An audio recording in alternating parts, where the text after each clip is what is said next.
देखिए दोस्तों, हम ज़िला शामली में आए हुए हैं और डिस्ट्रिक्ट मजिस्ट्रेट साहब हमारे सामने बैठे हुए हैं। तो इन्होंने अपना कैंपस हरा भरा हरियाली से बिल्कुल भरा हुआ किया हुआ है और हम आज पौधे लेकर आए हैं, कुछ चंदन के पौधे। तो मैं सर से थोड़ा सा रिक्वेस्ट करूंगा कि हमारी जनता के लिए कुछ दो शब्द बोलें ताकि उन्हें भी कुछ प्रेरणा मिल सके। सर, दो शब्द मैं आपसे सुनना चाहूँगा। जनपद शामली के जिलाधिकारी कैंप कार्यालय में आज हम लोगों द्वारा जो टीम है आपकी पूरी पंतनगर से आई है, हमारे एडीएम साहब ने उसको लीड किया और यहाँ पे लगभग हम लोगों ने 200 पेड़ चंदन के आज प्लांट किए हैं। जैसा आपको पता है कि चंदन काफ़ी शीतल होता है और उसकी जो खुशबू होती है वो भी काफ़ी अच्छी होती है, लोगों को लुभाती है और पूरे वातावरण को ठीक रखती है। तो उसको देखते हुए हम लोगों ने यहाँ प्लांटेशन किया है और मेरा सबको यही संदेश है, यही मैसेज है कि जो पेड़ हैं उनसे ही हमारा जीवन है।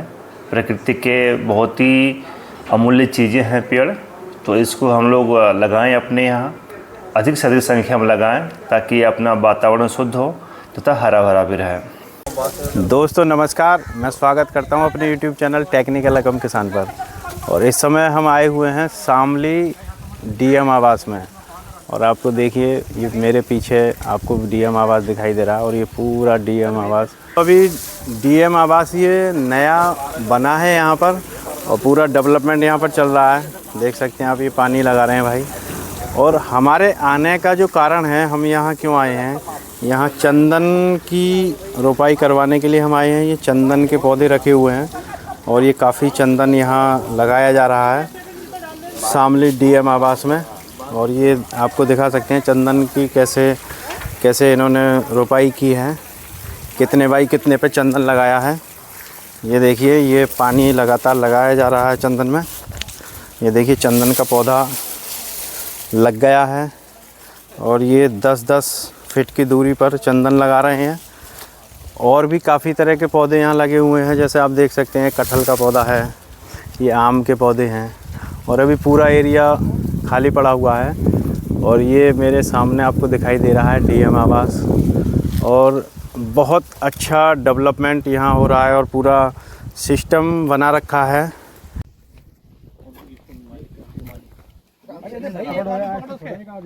हाथ से भुरभुरी करके डालना है थोड़ा, ये नहीं ऐसे हाथ से, हाथ गंदा हो जाए वो हो जाए। नहीं वो नहीं, मैं बता रहा हूँ, प्रेस करते रहो आप, इसको प्रेस करते रहना, ठीक है। खुरपा लेगा, खुरपा कहाँ है? नहीं, खुरपे की जरूरत नहीं, ये तो भुरभुरी मट्टी। और देखो इसमें क्या करना है, पहला पानी तो लगेगा भरपूर, ठीक है। चंदन को पानी बहुत कम चाहिए और ये भी नहीं कि बहुत नहीं चाहिए यहाँ पे ना। देखिए दोस्तों, हम आपको मिलवाते हैं एक ऐसे शख्स से जो कि चंदन के पौधे के बारे में या सभी तरह के प्लांटेशन के बारे में हमें बताएंगे कि कैसे उनका ग्रो करना है और कैसे वो हष्ट-पुष्ट रहेंगे। सर नमस्कार। नमस्कार सर। सर थोड़ा सा परिचय आप अपना दे दीजिए। मेरा नाम डॉक्टर प्रविंदर पंवार है जी और मैं 24 सालों से एग्रो केमिकल इंडस्ट्री में एज ए केमिकल एडवाइस चीनी मिलों का एडवाइस करता हूँ जी। और प्लांटेशन में मेरा विशेष रुचि है, तो पौधों के बारे में मैं गाइड करता रहता हूँ। काफ़ी किसान मुझसे जुड़े हुए हैं जी। तो मेरा लक्ष्य है कि जो पौधों में न्यूट्रिशन की प्रॉब्लम है, बिल्कुल पौधों को पूरा न्यूट्रिएंट्स नहीं मिल रहा क्योंकि मिट्टी में पोषक तत्वों की बहुत कमी है जी, तो उस पर मैं गाइड करता रहता हूँ। अच्छा। और आज हमारे आदरणीय परमानंद झा जी ने हमें यहाँ बुलाया है जी और इनके ही मतलब आशीर्वाद से आज हम ये प्लांटेशन करवा पा रहे हैं जी। तो मैं सभी प्लांट के बारे में बात करूँ, चंदन में स्पेसिफिक जो है, अगर न्यूट्रिएंट्स वैल्यू अच्छी है तो जल्दी तैयार हो जाता है जी। तो मैंने 2 प्रोडक्ट यहाँ यूज़ करवाए हैं। एक प्रोडक्ट हमारा है, ये फीफा 90 के नाम से है जी। और इसमें जो टेक्निकल है वो इमिडा क्लोरोपिड 48% और ये FS फॉर्म में है जी। जो भी इंडिया की किसी भी कंपनी ने नहीं बनाया, बाहर की कंपनी है ये भी। अच्छा जी। तो ये करेगा क्या कि जैसे हमने प्लांट लगाया और उसने अपनी ग्रो स्टार्ट की, तो जो जितने भी मिट्टी में इंसेक्ट हैं जी, मेजरली टर्माइट, वाइट ग्रब और कुछ सूट बोरर भी नीचे होते हैं मिट्टी में, वो प्लांट की जड़ों का रस चूसते हैं। बिल्कुल। तो ये पहला इफेक्ट उसी पे करेगा जी। और लगभग ये 1 साल तक प्लांट को पूरी सुरक्षा देगा। मतलब एक बार लगाने के बाद एक बार लगाना 1 साल, और उतना प्लांट जो है ना अपना सर्वाइव कर लेता है और इंसेक्ट उस एरिया को छोड़ देता है जिसको पता भी यहाँ पे जहर है, दवाई पड़ी हुई है। जी जी। दूसरा मैंने ये प्रोडक्ट लगाया, बिल्कुल ये बहुत ही अच्छा प्रोडक्ट का नाम कंगारू है और इस बॉटल में 13 एलिमेंट्स हैं। तुरंत एकदम चाहिए वो तुरंत देगा ये। जी। अगले 1 महीने में प्लांट की जो जरूरत की न्यूट्रिएंट्स चाहिए सारे दे देगा। अच्छा तो इसकी डोज मैंने जो डलवाई यहाँ पे वो 2 ml पर पौधा मात्र 2 ml पर पौधा जी। और उसकी सारी ज़रूरतें पूरी करेगा, जल्दी जड़ पकड़ेंगी। किसी भी प्लांट में आप डलवाओ। और जो औषधीय पौधे हैं उनकी जड़ें थोड़ा कमज़ोर होती हैं जी। उनका जो परजीवी फूड है वो किसी और प्लांट से लेते हैं तो तुरंत फूड देगा, ये पौधा बहुत जल्दी चलेगा। अच्छा।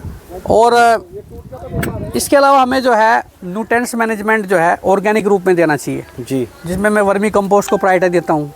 अगर वर्मी कंपोस्ट नहीं है, गोबर की खाद को हम FIM बोलते हैं, सड़ा गला के उसको भी दे सकते हैं जी। अगर हमारे पास ये भी नहीं है तो जो चीनी मिल की प्रेस मट है जी, उसको डिकम्पोज मतलब अच्छी तरह सड़ा के उसका भी उपयोग कर सकते हैं। ऑर्गेनिक में है।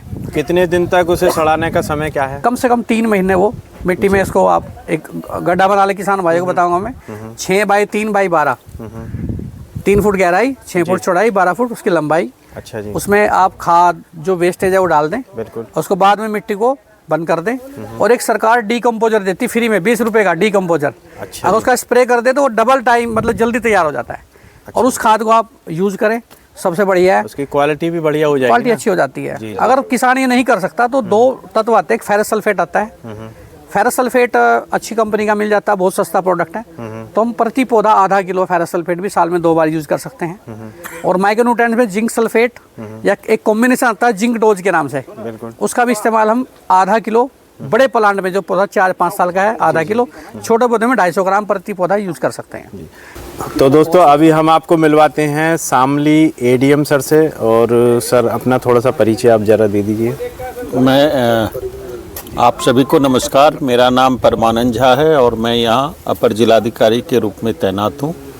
जिलाधिकारी महोदय की प्रेरणा से हम लोगों ने यहाँ पर जो गवर्नी कैंपस है जिलाधिकारी महोदय के आवास का, उसको हम लोग डेवलप कर रहे हैं। और उनकी तन्मयता और उनका प्रकृति के प्रति लगाव से अभिभूत होकर हम लोगों ने ये सोचा कि क्यों ना एक ऐसा काम किया जाए जो पूरे आने वाले समय के लिए एक अनुपम उदाहरण के रूप में प्रस्तुत हो।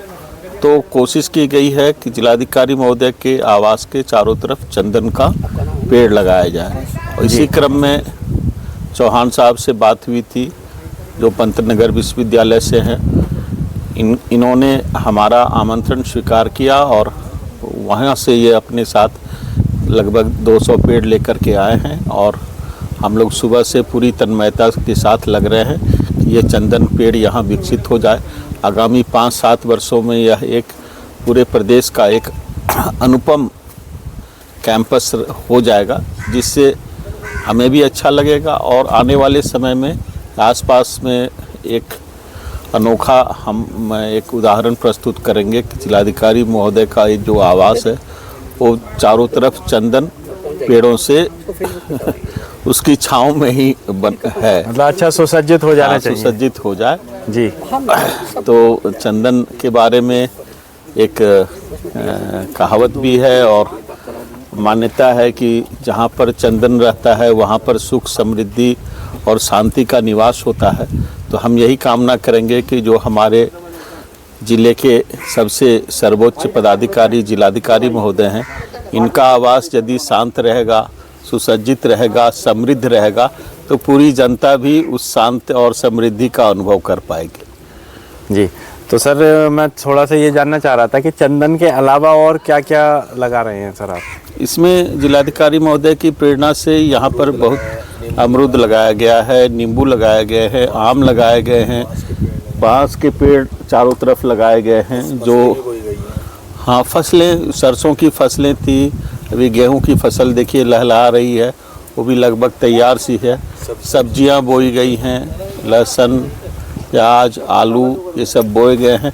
तो एक तरीके से एक बहुत ही अच्छा एक विविध जैविक जो खेती है उसका एक उदाहरण जिलाधिकारी महोदय ने यहाँ पर अपने ही बल पर, अपने ही दम पर, अपने ही निर्देशन में पूरा तैयार कराया है, जिसमें हम लोग सभी लोग बहुत अच्छा महसूस कर रहे हैं। और हम और भी कोशिश करेंगे कि इस कैंपस को और भी बढ़िया बनाए, कैसे अच्छा बने। अभी देखिए सोलर लाइट से ये सुसज्जित है, चारों तरफ स्प्रिंकलर्स लगे हुए हैं। तो जो आधुनिक खेती है इसका भी एक उदाहरण यहाँ के किसान, चूँकि ये शामली जनपद ऐसा है, हमारा सीमावर्ती क्षेत्र है और जो हरियाणा प्रांत से लगा हुआ, एक तरफ दिल्ली है और एनसीआर का हिस्सा ही है।